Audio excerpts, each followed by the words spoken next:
Welcome to the High Tide Show. My name's Dominic, the founder of High Tide, and in this show, we're going to be talking about all things gaming, cannabis, content creation, business, anything else you can think of.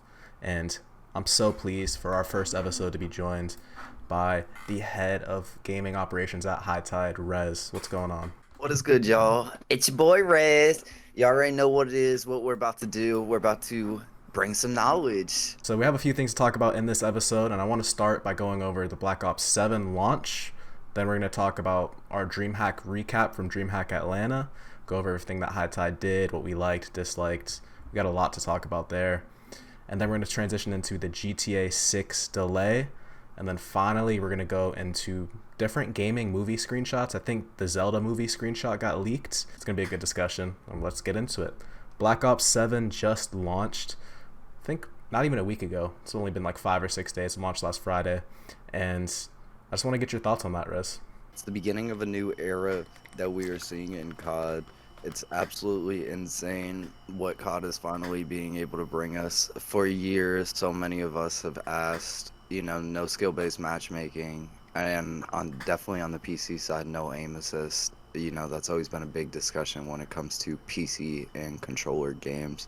And when we look at that, COD is finally giving us what we've been asking for years. And as disappointing as it is that it took years, we finally have something that we can be proud of and say, oh, this is actually something worth playing. And when we look at it, we obviously have to talk about the other big FPS game that's on everyone's radar right now. We have to talk about Battlefield. Battlefield 6 just dropped not even a month ago, and it took the world by storm. When we look at Battlefield 6 did everything the right way.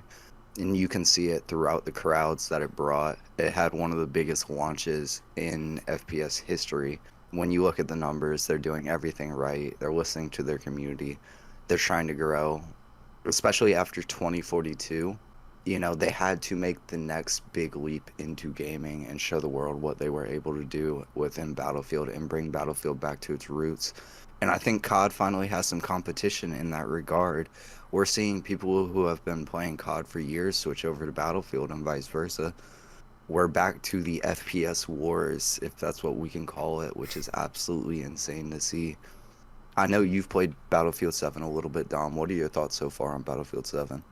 Yeah, so I've played Black Ops 7, a few matches, honestly like 10 games so far. I'm kind of washed, so it's kind of hard to lock in. Now I see people jumping on walls and corners that I did not know were even possible to challenge me from these angles, so I'm getting cooked in that sense. But I do agree with you with the FPS wars and competition, and this competition is going to be good for ultimately the gamers in the community.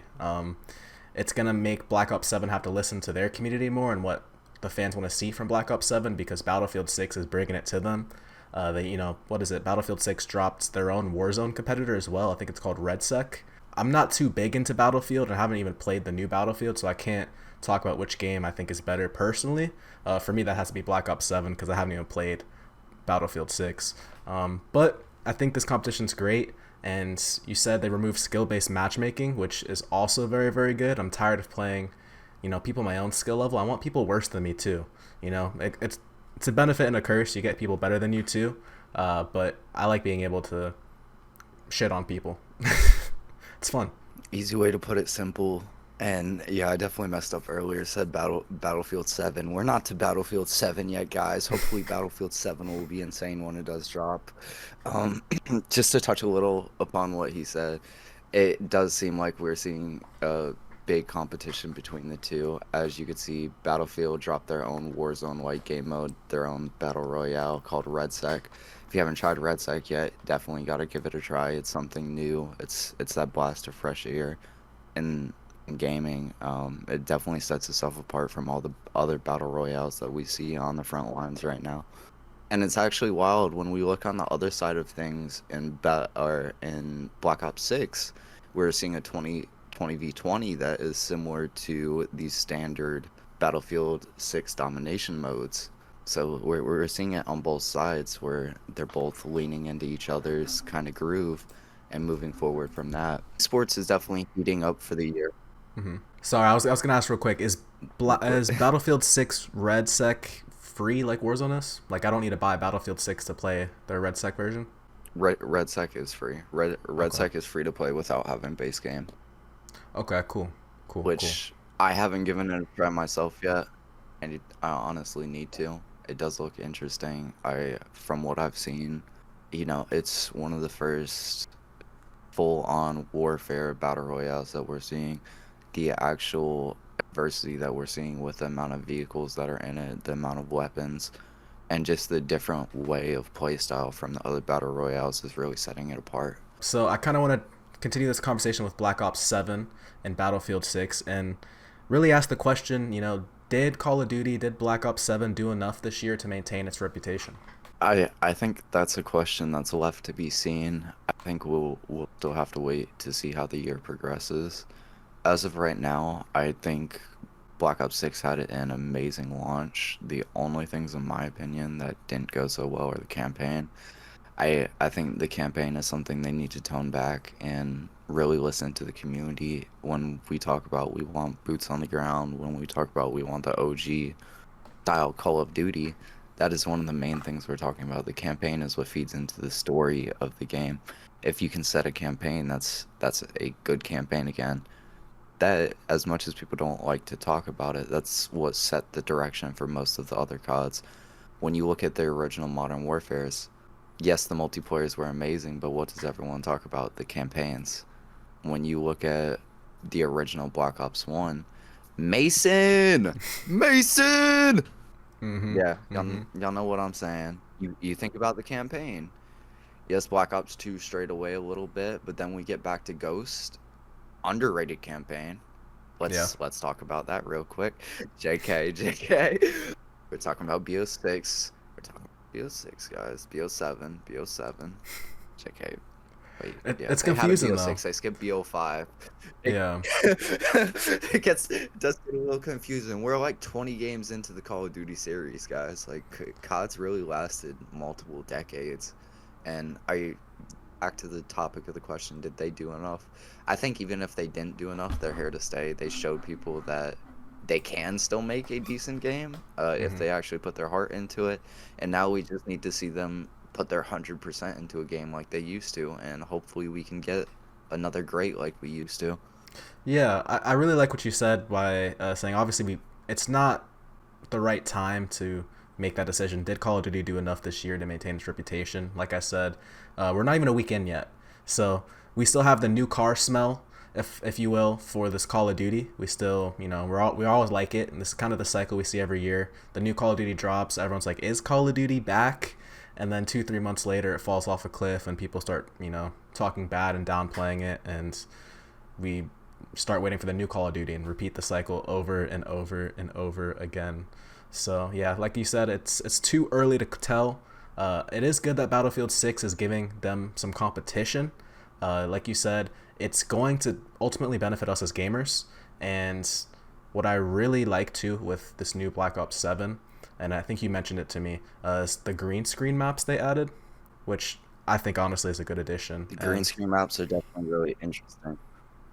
Very, very interesting. And, you said, I think we were talking about this a few days ago, this is something that people in the trick shotting scene and the content creation scene has begged for a long time, and it's finally here. It's going to make editing and the lives of creatives, designers, everyone, much, much easier. So I'm excited for that. And I still want to continue this talk with Black Ops 7 and transition more from, multiplayer more to esports. And this is something I kind of want you to kind of lead the discussion on. We saw that Atlanta FaZe is now the Vegas FaZe or FaZe Vegas. Interesting transition. I know Atlanta was kind of the home base for FaZe for all of their esports, and now they transitioned to Vegas. What do you think about that? I think they're going where the money goes. They're doing what any smart business does. As bad as it is for the fans that they do have in Atlanta, as we saw during COVID, Atlanta really took a step back away from trying to make themselves the home of esports. And when we look at the bigger picture in esports, we need to realize for esports to keep on growing, we need to keep on bringing new fans into this and just new strategies to continue growth throughout esports. When you are looking at what FaZe is doing, even if it is as simple as a relocation, they're now bringing in new fans from a new fan base, which is Vegas. Which, you know, Vegas has had its fair share of other pro esports teams in the past. They've hosted, as I'm pretty sure, the Vegas Inferno. I think that's what they're called. Yeah. They were operating out of the Overwatch League at one point. You know, Vegas has its history of esports, and now it's on FaZe to bring them the recognition that they need. Vegas is a sports town, as we've seen in traditional sports with the hockey championships. The NBA currently talking about relocation of a team there. Even when we look at in the WNBA, the Aces, you know, one of the best teams in the league in the WNBA, Vegas is a sports city, and FaZe is honestly a perfect fit for that when you look at what it means in terms to embody what the city is. I agree. I think Vegas, when you mentioned it being a sports town, it's definitely a hot sports market.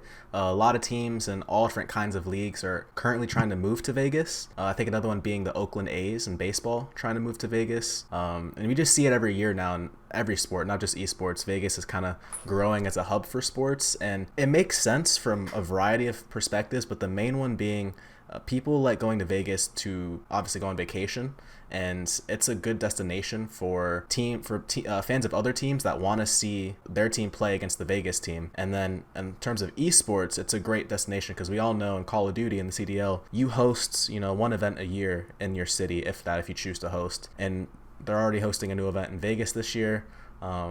It's going to be a good time for Call of Duty to try to grow that market and get people from the West Coast and elsewhere to travel to Vegas for these events. So it makes sense. I think it has a bigger draw than Atlanta. So from the CDL esports perspective, that makes sense. It kind of sucks, though, seeing a lot of these big cities not be able to retain esports teams.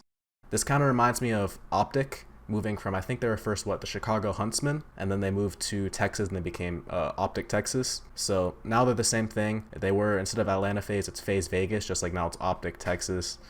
Interesting to see big cities kind of lose out in terms of other markets, but it makes sense. So that's really much all I have to say on terms of the CDL esports scene. Is there anything else you want to talk about in Black Ops 7 before we move on? I think while we're on the conversation, I think we can skip past BO7, but while we're on the conversation about talking about Atlanta, we did recently just run an event while we were in Atlanta at Dreamhack Atlanta. As you guys know, we saw a lot of amazing creators there, and it was an amazing time meeting all of you, and would definitely love to, you know, have Dom touch up on that a little bit more. Yeah. Dreamhack Atlanta was this Halloween weekend. I think now it's been 2 or 3 weeks have passed. I feel like it was yesterday, to be honest with you. That the weekend went by so fast, and I'm still kind of recovering from it. But it was a great event. We had a high tide after party on that Friday night. A lot happens at that after party, and even leading up to the after party hours beforehand. I do want to talk about this because I kind of briefly touched about it on X afterwards, talking about how our first venue canceled on us within like 2 hours of the event. It was a very stressful time. I remember coming out the shower, getting ready to head to this old venue, and I see the text saying, "Hey, it's canceled. Sorry. LOL. Good luck." Essentially, and it was very, very stressful. So I do want to shout out Kavari's Kava Bar. Kavari's Kava Bar in Atlanta. They were able to host our event with literally an hour and a half notice.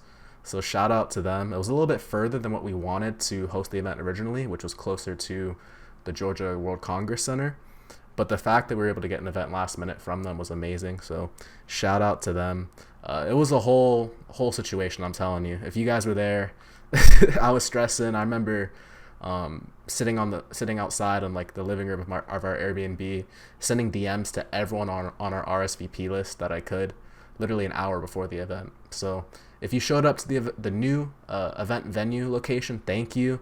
I had a few people DM me saying that they came to the old location and ended up not showing up to the new one. I totally get it. I would too if I had to pay for an Uber and it wasn't even the right location. So no worries there. But thank you all for attending. It was a great time. What did you think about the after party, Res? It's honestly a blast meeting so many new creators, and just do want to highlight on the point of we are sorry to all the creators who weren't able to attend due to the event, you know, just the event change. We are expecting come May that we'll be hosting something even bigger and better this year. So you guys stay prepared. We got some big things in the work, and we can't wait to share them with you guys. While we're talking about the actual after party, we saw so many crowds of different people come through. We saw a Kick crowd come through. We saw the Rumble crowd come through, and obviously we had Twitch streamers there.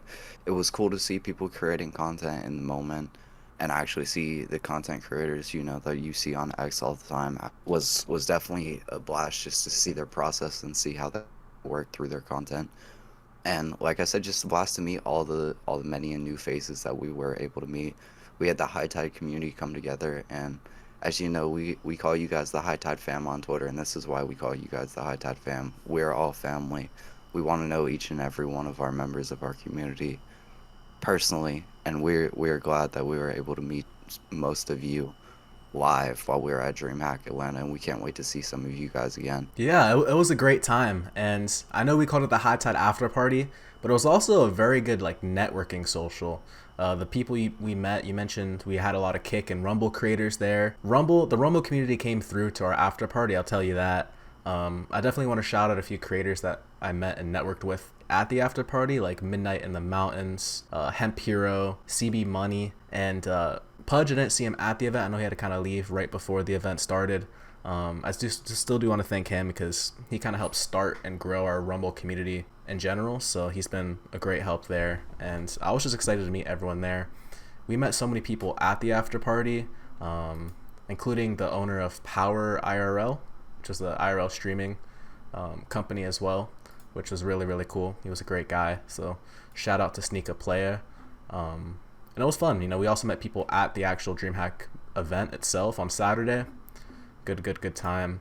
And aside from the Dreamhack event, let's talk about the Airbnb and let's talk about what it was like meeting a lot of these high tide creators, at least in my experience for the first time. I know you've met some of them with Hype in your past, but man, some characters, man. I really, really loved everyone we met. That was actually my first time for everyone that was there outside of Monte. Okay. Awesome. Yeah, I mean, I loved meeting Heathen for one. Sage Sen as well. I mean, Sage is such a nice guy. I can't even begin to describe how nice he was and how kind and welcoming he was. Sage is one of the realest ones out there. While we were talking about shout outs, shout out Sage and shout out for what he does for Meld. Pushing Meld to the sky, as everyone who was at Atlanta saw. If you know about Meld, I mean, you also know about Sage. Mm-hmm. Y'all keep on showing that man some love. He is a workhorse. He cooks with whatever he does, and like Dom said, he's one of the nicest and most caring people in the world. Like honestly, that man is a gift to the world, and just show him the love he deserves while we can. For sure. I also, like I said, I mentioned Heathen. He was great meeting in person. Frank, his homie, really, really funny. Definitely going to be a high tide creator. I loved everything about Frank. And everyone else, I think I loved meeting Monte. I liked meeting Slayer. Slayer was really, really cool. But really, it was the creators that I really enjoyed meeting for the first time. And heading into the next event, it's something that I want to kind of prioritize more, is hanging out with the creators a little bit more and getting more content recorded as well. So you talked about the Airbnb and meeting the high tide creators. We talked about our after party. What did you think about the actual Dreamhack event itself? What were your favorite takeaways from that event? Dreamhack, if you are viewing this video, you need more vendors. You did not have enough vendors. And yes, that is mainly my main thing. I went in 2024. One of the hugest parts of the convention was that they had about probably an eighth of the arena full with vendors. Which, don't get me wrong, there was a sizable floor this time around, but it felt like it was only bigger booths, whereas the previous year they had a lot of smaller booths and a lot of homemade creations. So you saw a lot of variety of product while you were there. Whereas this year we saw the generic gaming product that is usually marketed through through online, which isn't really much of a difference for creators, sadly. I feel like a lot of when DreamHack was pushing the smaller artists, they did a lot better vendor-wise, which and on the other end of things, they absolutely killed the esports scene. All the fighting tournaments were absolute fire. I think it was a $2.5 million SNK tourney. Oof. Absolutely heat. One of the, like, you were gripping your chair. While we were at the event, we saw Marvel Rivals. I know that was more your thing that you were in, but I caught a couple matches. Specifically, I think it was 100 Thieves versus Liquid that I watched. I want to say it was that match. I'm not 100% sure, guys, though. Don't quote me on that. Give me some grace with that. Yo, boy does not, you know how it is. We here. But when we look at the actual event, the turnout was huge for Atlanta. I think it's probably one of the biggest events they've hosted in years. Even looking through the actual socials, you can see how many people were there and how many people were going through the doors each and every day. And it's just crazy to be a part of something like that. So I'm just happy to really say I was a part of that and that I went. It was a blast on my part. If we're gonna rank it on the scale of 1 to 10, 9.5. Y'all absolutely crushed it, DreamHack Atlanta, and we appreciate you guys. Yeah, I agree. I haven't been to any previous DreamHacks, so I don't have anything to compare it to. But the turnout was great. I love that it happened on Halloween weekend. The weather was like just right. It wasn't too cold. It wasn't too hot. Nice weather. Everyone was in costumes or cosplays. It was a really good vibe. Everyone there was really nice. So I did like the event. You mentioned esports. We're kind of flipped. You like more of the fighting games and SNK. I really love Marvel Rivals. Especially it being the finals for their first season. I was really curious to see what A, the esports fan turnout was going to be like, and B, just to see what it was like to see one of these events in person. And the only thing complaint I guess I have with the Marvel Rivals esports is that the NA teams didn't make it to the finals. FlyQuest and 100 Thieves, y'all let me down for sure. Navi was good. I'll give y'all that. Shout out to Navi for winning because they were on top of their stuff, and Virtus Pro as well. On the EU side, but man, I was really rooting for FlyQuest and 100 Thieves and for the Americans to take it home, and they did not. I think the next DreamHack Atlanta is going to be even bigger, for being honest, and I'm really excited for that, especially for the esports that are going to be happening in the next one in May, just because I'm a big Call of Duty fan. I know CSGO is a massive esport, and Halo as well is going to be really fun. So I think the turnout next year in May is going to be even better. So I'm excited for that. I completely agree. They hit the holy trifecta. That's what we love calling it here. Holy trifecta of FPS is right there. You can't go wrong with COD, CSGO, and Halo. You're hitting all the OGs in one place. When you think in terms of FPS history, those are some of the games that headline FPS history. They all made their mark in FPS history, and hopefully we'll see them not have any fall from grace, but keep on maintaining their position and keep on rolling steady. Theme up. I agree. I think too, we're seeing DreamHack host a lot of Call of Duty events specifically now. I think they're hosting all of the ones in Europe as well, in Paris and in Birmingham, UK. So I kind of like the partnership that the CDL and DreamHack are starting to create, because in the past, I've been to a lot of Call of Duty events, and they used to host it on their own. And there's nothing wrong with hosting it on their own. Back in the day especially, they would draw big crowds.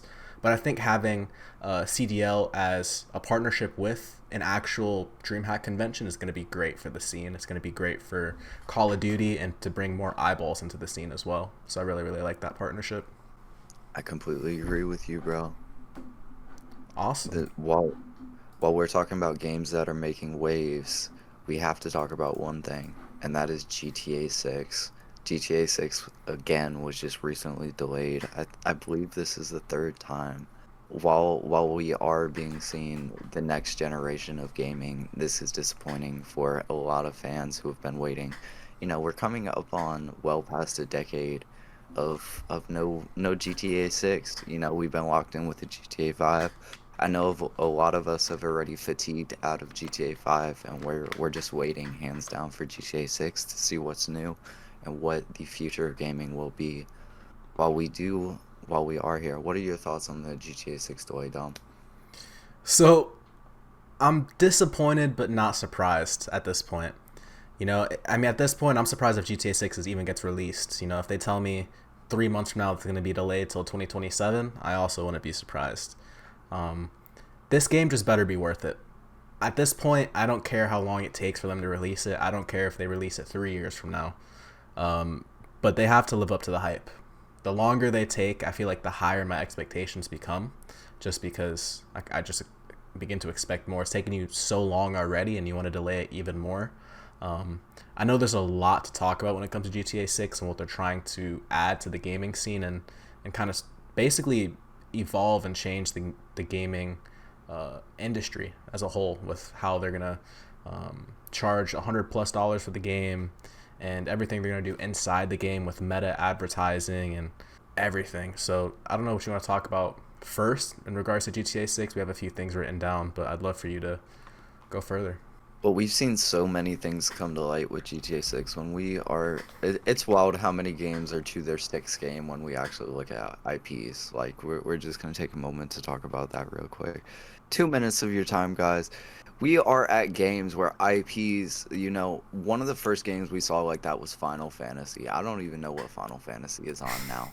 But it has become the norm where we are seeing IPs generationally make games and just stay relevant. And I don't know whether that's good or bad for gaming. And while we are talking about what is good or bad for gaming, GTA 6 is adding NPC AI integration. AI has been one of the hottest topics of the new decade. When we actually look at what AI integration means for the world, it it is the future. We look at it and we see many things come out of AI, and as much as a lot of people don't like hearing that AI is the future, there is nothing that is stopping the rise of AI currently. We are already living in a world with AI. AI has been used for over a decade in other facilities of the world, in other sectors of industries. It's been being used, it's been being improved, and that's why it's to the point where it's available for public use now. While we're talking about NPC AI integration, let's keep the subject on gaming. And we talk about that, I think it'll only lead to more dynamic storylines. I don't know if they are incorporating it into their campaign or if it has anything to do with their actual campaign.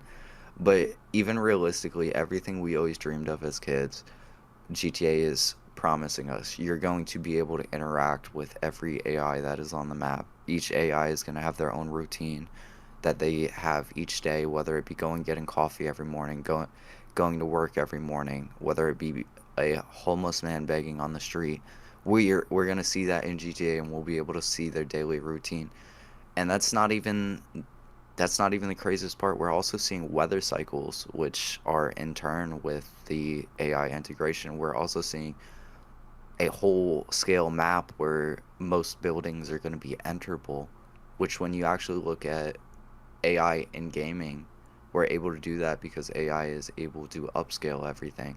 And without the upscaling of these set things, these games would be too big for us to even play on any of our consoles or PCs, and that's a realistic view about it. What are your thoughts on NPC integration in GTA 6, Dom? Yeah, so I personally think that having AI integrations for NPCs and for all of these different people within GTA 6, where you're just walking down the street and you get to interact with these people, I think it's great. It's going to add a lot of depth and layers that you wouldn't get in previous GTAs.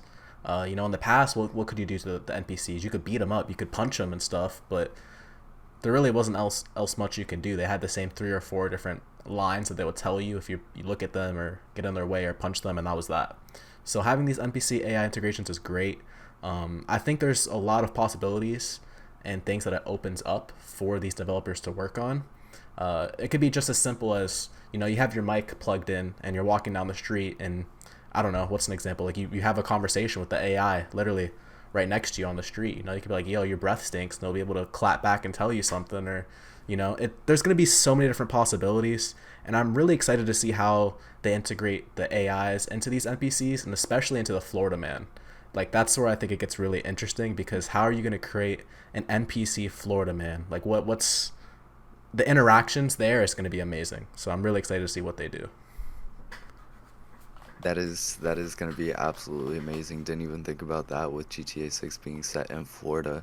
They're also going to have the option for the dynamic map. I don't believe it'll be an option that you'll be able to turn off, but as I talked about before, you'll see flooding in real time. I know at one point they talked about hurricanes Hmm. being integrated into the game, which is where you'll see flooding from. You'll see natural disasters. And when we talk about these integrations, it's actually just insane to see how far gaming is coming. When we actually talk about dynamic maps, we have to loop back to Battlefield just in general. Battlefield was one of the first games that introduced us to the mainstream world to dynamic maps, and we saw what that did. Everyone has always wanted dynamic maps back in Battlefield. We finally got that in Battlefield 6, and now GTA is bringing us dynamic maps. I don't know if it's going to be on the level of Battlefield, where you're able to collapse buildings. I think GTA will probably stay away from that as they have in the past, due to some of the inappropriate memes that come out of it. But dynamic maps are the future of gaming when we are looking at any campaign or open world game. I know as kids we've always thought being in a gaming world and being able to live through all the seasons, and as Dom talked about, actually being able to speak to the NPCs and just be fully immersed in the gaming world. What we're actually seeing, if GTA lives up to what it's saying, is the future of gaming right before your eyes, and the future is looking bright, guys. Yeah, I agree completely. I think the concept of dynamic maps is really interesting. You made a good point saying you don't think they're able to break some buildings and things like that because of the inappropriate, memes and clips that people are gonna be able to do. I'm really curious to see how GTA handles that whole aspect, not just I guess destroying buildings, but for instance, I know they're gonna have what like gay pride parades in GTA 6, and obviously GTA 5, you're able to shoot people, hurt people. Like I'm curious if they're gonna restrict anything with, for example, the pride parades or any other aspects of GTA 6. If they're gonna stop you from doing that, if they're just gonna let you do whatever. I'm curious to see what direction they lean in because I guess from a studio perspective, you could get some backlash for allowing stuff like that. But on the other hand, you're gonna have people creating Instagram reels and really promoting your game with stuff like that might benefit your game. I don't know. It's an interesting conversation to have. Historically, when we look at it, I think another game that we already touched upon, we can look at it historically with COD MW2, the airport mission. Mm. It allowed players, the opportunity to skip said mission once they did see the backlash that came from the mission. I think it'll be within the player's choice, as they see the game fit. Realistically, GTA hasn't ever been a game to not step on people's toes. They kind of let the player decide what their role in the game is. I mean, we are talking about a game called Grand Theft Auto, a game a game about crime, Yeah. whereas yes, they haven't highlighted any. Actually, I take that back. I was about to say they have not highlighted any major crimes, but literally last year, they introduced, or not last year, last GTA they introduced bank heist. That's straight up federal crimes right there that we're Yeah. talking about. So, GTA, I don't think GTA has an issue with stepping on people's toes. I think if anything, in terms of what you're talking about, I think it'll be platforms censoring GTA itself Hmm. if we start seeing that.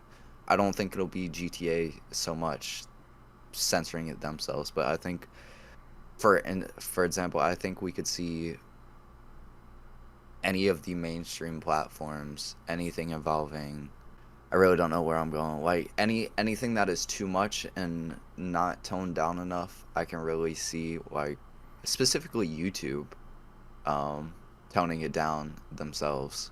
Really, like when we look at platforms, there there are a lot of things that are allowed, while there are also a lot of things that aren't allowed. Um, that's not what I was trying to say at all, guys. But y'all know where I'm going. We're gonna spin the loop back. Yeah. Keep it going, keep it moving. there's a lot of you made a good point with the platforms, I think, being the ones to regulate these things and not so much GTA. And that's a very good point. As long as the only thing I don't want to see from GTA is them, I guess, stopping people from doing anything in the game. I think you made a good point. If anyone's going to stop it, let YouTube or someone else, another platform, stop creators from posting these things, or have a sensitive content warning or whatever. However they want to go about all these issues, I think it's important to do that, because I think one of the worst things we've seen in gaming is the censorship, just overall. And I don't want to see that happen for a game that's been this hyped up, that's taken this long to come out. And if you're going to have a dynamic map, if you're going to have all of these NPC AI integrations and really go all out for this game, I really don't want to see any restrictions placed on the player, to be honest. So, moving forward, talking about GTA 6, I know you said that there's going to be integrated RPs. So they're going to have integrations to allow these RP servers to be in GTA itself. And that leads to the question, does this benefit or harm the creators slash modders in these role-playing communities? I think creators wholeheartedly, there are benefits and negatives to, to integrated RP integration when we look at it. Well, it's going to allow access to official tools from Rockstar to actually be able to modify your sessions to make them exactly what you're looking for. We're also not going to see the same community aspect that we have seen through RP. We're not going to see the creators of custom RPs as engaged with their communities, because now their role is reversed. And that's why I specifically added modders to this list. Modders are completely being taken out of the equation with RP being integrated, and now a lot of people who have made that their career are losing their livelihood. Because, which, don't get me wrong, it's amazing that GTA 6 is finally adding this. This is something console players have been asking for years. It'll be amazing to do RP on console. But when we actually look at the extremes on both ends, if GTA 6 didn't put these modders in positions to continue their craft, they just lost their livelihood. And Yeah. I think the same can be said for creators who also are their own moderators on the side. When you look at creator servers in roleplay, there is usually, a creator is usually the host. And through that, their community no longer has any reason to keep on going to the RP. Yeah. Our RP is now a public game mode, which allow it's open to anyone, which is great. That's what we've always wanted.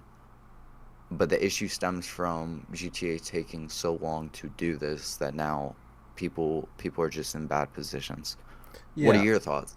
So I actually have a different take than you. I think it's going to be a really good benefit to the modding and creating community. And the reason why I think it's going to be better is because when you look at games like Fortnite or Roblox, all of these games are allowing users and developers to create their own worlds and versions within Fortnite or within Roblox. So I think it actually might end up benefiting modders more. I wouldn't call them modders anymore, though. They'd be more developers, and they're going to be developing these worlds and these role-playing servers. But I think it allows for a lot of creativity, and I think it's going to ultimately help these people who do RP servers make more money. They'll be able to create their own servers, their own maps, their own worlds, and if the people play on them, they're going to get paid for it, just like they do in Roblox, just like they do in Fortnite. So I think having this whole like world creation system, I think it's called like the metaverse, where you allow people to build their own like little universes and stuff that are all playable in the same game. It's ultimately going to be good for the gamers and for the people who are creating these worlds.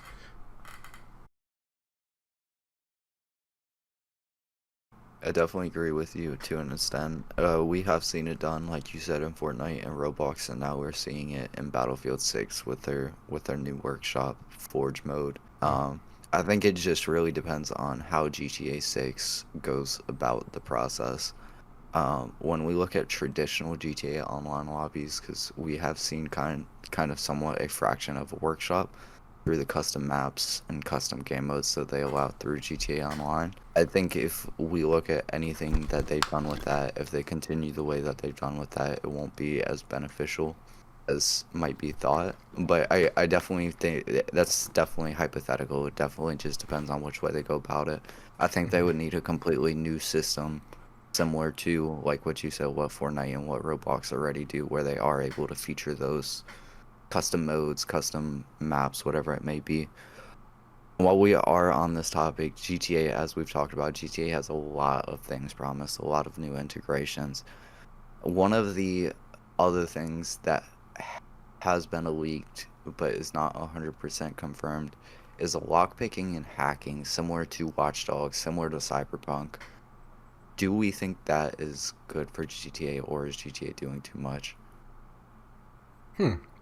So, I'm not familiar with Cyberpunk or Watch Dogs and how lockpicking and hacking would work. So I'm really don't have a good opinion to give you on that. But I do think, you're adding NPC AI integrations, you're adding dynamic maps. Why not add lockpicking and hacking? You want to add multiple layers to the game that haven't been there in the past.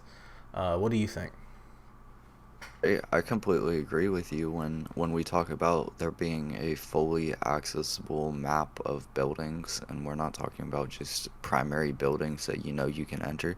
Most buildings will be accessible according to GTA 6. So when we really look at that and we look at the realistic standpoint of view, most personal homes are going to be locked during the day. If you really want to add another layer to GTA 6, and just add on to the crime topic that the game has always had. You would add like home invasions, burglaries, and when you have looked at what RP has done throughout the years, with being able to hold actual items like what we're seeing in GTA 5 RPs right now, if you were to add stealing to the game, then you now also add an accessible trading shop, which would work for in-game currency. And with how they're talking about this year, in-game currency is going to be very important. Oh, brother, end-game currency. You're gonna start a whole nother conversation here. Um, that's a big part of these games. You see with games like CS:GO, and really, that my first thing that came to mind was CS:GO. All of these games now have their own end-game economies. You have skins, you have gloves, everything that are worth real money, hundreds of dollars even. So I'm really curious to see where GTA takes, like you said, all of these items and endgame items and endgame currencies. What are you gonna be able to do with it? Are you gonna be able to, end up getting real money for these items, like a secondary market, trade it, or is it just gonna be in the game itself? I'm really curious to see how that goes too. We are definitely hyped for GTA 6 here. We can't wait for it to launch. We're delayed a little bit, but it's coming, y'all. It's coming. It's We just coming. gotta keep waiting and waiting. Rockstar, please don't delay us again. Please. I mean, actually, it would be kind of funny if you did, but please don't. I want to play the game. Honestly. Not funny at all. Yeah. I mean, it'd be a good troll, to be fair. Like, honestly, if I was Rockstar's position, I would end up doing like a troll tweet being like, hey, we're going to delay it again, and then say psych and release it or something like that. That'd be funny. I know it's not smart, and they wouldn't do that because they want to get pre-orders and stuff, yada, yada, yada, business, boring stuff. But it would be really funny if they played a whole prank on us and did that. So, GTA 6, if you're watching, please, please, do not delay it. Now I want to move forward to the last kind of main topic I wanted to talk about in this first episode, and that's going to be the topic of games becoming movies. So Nintendo released a screenshot of the first screenshot of the new Zelda movie coming out, and I'm going to show it on screen now. But besides showing it on screen, it leads to the conversation of what I wanted to talk about with you, and the topic of IPs, intellectual properties, and brands like Call of Duty or Gears of War, for instance, as movies and shows. So what gaming IPs would you like to see as movies? I think the first one we would have to start off. I don't know if it's specifically the game I would want to see as a movie, but I would definitely like to see them draw upon the game and turn it into something more. Would be Cal Kestis and Star Wars Jedi series. Right now, when we look at that, It's one of the hottest things in Star Wars gaming in years. We haven't had good Star Wars games in years. And Cal Kestis is already played by an actor. His motion actor is Cameron Montague. I think that's how you say his name. So we already have an actor in the play. All they have to do, there's no casting needed. We have our actor. We just need to make the series. Oh, what's happening, Disney? Let's keep it going. Some other ones that I would really like to see, which we are currently seeing, Fallout. Hmm. One of the, I think it's when we actually talk about games being turned into live action adaptations. I think that's one we really need to highlight because, in my opinion, that's the one that's been done best when we look at any of the ones that have been done so far. What do you think about that? Yeah, so I think there's a lot of potential for gaming IPs to be turned into movies, and even for some movies to be turned into games, the opposite direction. But specifically, gaming brands and titles that I would like to see become movies. It's a long, long list. I want to start with something that's a little bit more niche. It's still a big game, but it's going to be Dead by Daylight. And I think Dead by Daylight does a good job by bringing in movie characters and other like anime characters and things into their game itself. But it would be very good since it's kind of a horror game to bring in and have a horror movie. And it doesn't even have to be a big one. It could be more of like an indie film. I know it's not a big title, but that's something I'd like to see personally. And then obviously let's talk about the big titles like Call of Duty. And Call of Duty has so much potential. You could have 5, 6, 7 different movies based off Call of Duty. You know, you have Modern Warfare, you have Black Ops, you have Ghost, you have the original Call of Duties. There's so many different spin-offs and ways you can attack having a Call of Duty movie if you're a studio. So I would really love to see that, man. Black Ops specifically. I think they could pull that off. When was Black Ops 2? I think it was 2025. Was there? Yeah, Nuketown We're, 2025. we're, we're past the date of when Black Ops 2 happened. Mm-hmm. So that'd be cool to see. I definitely agree with you. My only issue with that, we've seen other studios, other top tier studios, try to make films before. As we've seen, we saw what the Halo show was as of recently. They took off Master Chief's helmet, something not a single fan I think ever asked for, and alienated the fan base of the movie. When we actually talk about that and we see what Call of Duty has done to its fans, do we really think Call of Duty would be any different from what Halo has done? Yeah, that's a good point. Very good point. That's my only issue with future gaming IPs as movies. A lot of the ones we have seen so far, they have not been the best best direction. We've seen directors that don't have a clue of any of the lore of what is going on in the actual game. And then when you don't allow the game studios to be included in movie decisions, a lot of things contradict what is happening in the games. As gamers, I feel like most of us either want lore expansion upon the universes of the games that we're talking about, or just a straight on recreation of what the games are for us. Yeah. Um, back to what you spoke about earlier with the Dead by Daylight, I really do think that would be a good option. Just imagine a bunch of like the serial killer monsters that we see in Dead by Daylight, just a Hunger Games version of that. Like I know that's not like what Dead by Daylight is, but when we actually talk about something similar that we've seen, like the Winnie the Pooh scary movie, when Mm-hmm. we talk about IPs like that, like we've seen through indie developers, I really think Dead by Daylight would be able to shine as something like that, where it just brings a collaboration of a bunch of different IPs together to form something very special, like Yeah, it's done in the game itself. I agree. I think too. You mentioned how Halo kind of messed up by taking off Master Chief's helmet, and it didn't stick to what the Halo fans wanted to see. And I totally get that.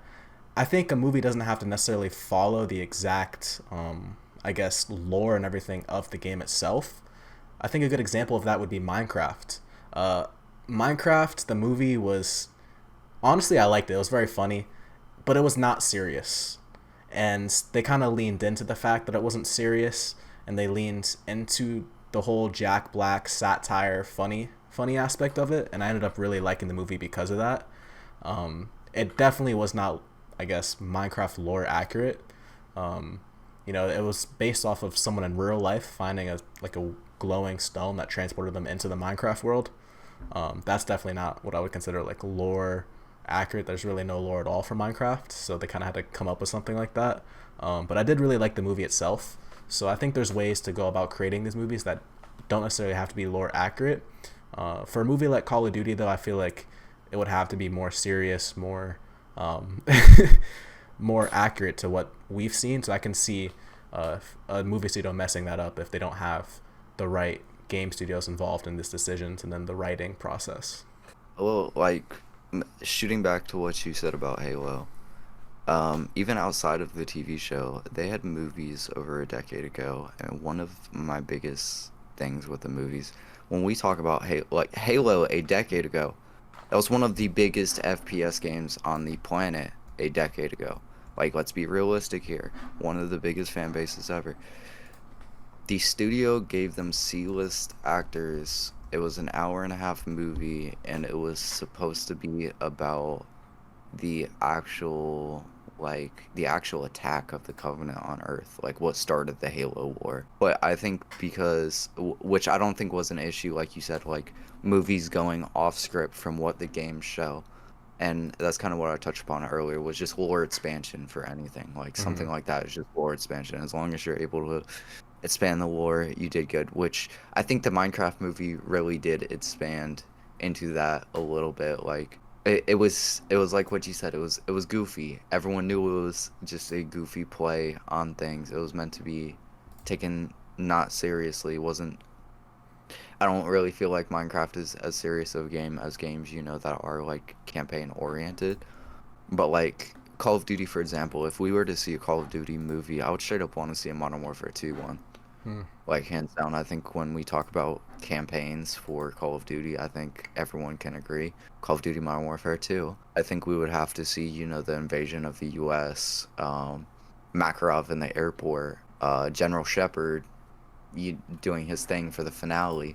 I think those would be, even if you strayed off through the films, like throughout the missions, those would just be key points that you would have to include within the films. Yeah. And realistically, I really think it just comes down to what I hate saying it comes down to money, because obviously everything comes down to money, but when we see the rights to these games being sold, like Halo, for example, Halo wasn't owned by Microsoft yet at the points the movies were being made back then, so that's why it was made by C studio actors. They just went to the person who gave them the highest buck. And that would be my only issue that I see with current movies right now. Even like The Last of Us, even though they used a big budget film studio, we're seeing people who are changing the lore just because it's a movie, or not a movie, just because it's a TV show and people expect, they think people expect things to be different. But they're rewriting the lore of the games, which was one of the deepest things of the games, which doesn't particularly make sense. Yeah, you're right. You kind of have to And balance. You have to balance having like a lore accurate movie, while also still, I guess, living up to what the directors and copywriters want for the movie itself. They want to make it more entertaining. XYZ. They want to change stuff. So you got to find that balance between changing, whatever you want to change as a director and as a movie studio, and keeping things lore accurate, like how the game studio would want. I see entirely. I get what you're talking about too. I would like the Modern Warfare 2 movie. I can see that. Me personally, I would love the Black Ops 1 movie. I think sending us back to like the Cold War Soviet times with Alex Mason would be very fun and a cool plot. that would be awesome. I think on top of that too, we're thinking about just campaigns for Call of Duty, but what about a Call of Duty Zombies movie? I mean, there's so many cool settings and things you could do for that. I don't know, bro. I actually don't know with that, because one of my big things right now with Call of Duty is that they've strayed so far away from what the zombies lore was to begin with. I feel So you. I do think they would be able to make a good movie with the current lore they they have started. But even like you said, the current lore right now, it's kind of what you were hitting upon. Like they could do something that's completely different from anything that Call of Duty is, and it makes sense because they're leaning into like multi-diverse dimensions right now. We could see like alternate storylines, which we were talking about. I believe we talked about Gears of War earlier. When a Gears of War movie is in the works right now, and that's one of the things that they've headlined. It's going to be alternate universe Gears of War. It's not going to be the Gears of War we've always expected, which I think that's one of the things that movies need to come out and say, like specifically at the start. Like the movie's not even complete yet, but just knowing the direction they're going for the movie, just not to have expectations for something else. Yeah, I can see that, and that makes sense. I like what you mentioned with zombies, how they've kind of like, if they were to make a movie, they've kind of strayed away from what it was in the past. But just thinking about like nostalgia wise, what they could do with a Call of Duty Zombies movie would be insane, you know? Dude, the 5 map. The 5 map, I'd love that. Pentagon Zombies. Yep. I'm thinking, my first thought was Black Ops 3 Shadows of Evil. I love that map. Take you back to like, what year was that? Like the old school. Zombies I think would be interesting. You could even do like Black Ops 2 Buried, old western. There's or Kino. Oh, Kino. Yep. There's a lot of potential here. What's that one map? That's like Guantanamo Bay. I can't recall it. I wanna say it has something with dead at the end. I wanna say Day of the Dead. I don't think that's what it is. I'm gonna figure it out. I'm about to look it up right now. What is that map called? I can't recall. You're talking about the Alcatraz map, right? Alcatraz, yes, not Guantanamo Bay. Alcatraz, yeah. That's not the name of it. It's something with dead in it. Yeah, Mob of the Dead. Mob of the Dead. Mob of the Dead. Mob of the Dead. Yeah, with the gondola. Yes. The original was so good. Mm-hmm. Oh my god. You see, these are great movies. Like Activision, call us because we can come up with some fire movies and really get this going. Come on, y'all heard the man. Yeah, keep cooking. On. Hit our line. We're putting in the hard work right now. We're putting in the brain power right now. Yeah. Also, Sacramento, if you need talent scouts, we got y'all. I know y'all aren't doing too good. Yeah. Okay. So, is there anything else you want to talk about with gaming IPs and movies? I think we really hit on everything. Realistically, when we look at what movies and gaming are, they are pop culture and they go hand in hand. It's realistically a surprise that we haven't seen more, and hopefully in the future we will see more gaming IPs become movies.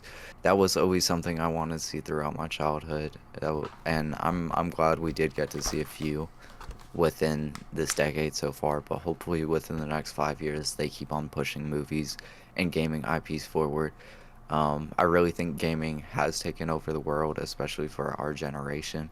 When you look at the number of people in their 20s who are gaming, you know, it's a majority of people, or even if you gamed at some point within your lifetime, you have gamed, and you know, it's just so ingrained in the world of technology now. It's going to be a piece of what we are for the rest of humanity. I agree. And if you look at the numbers don't lie either.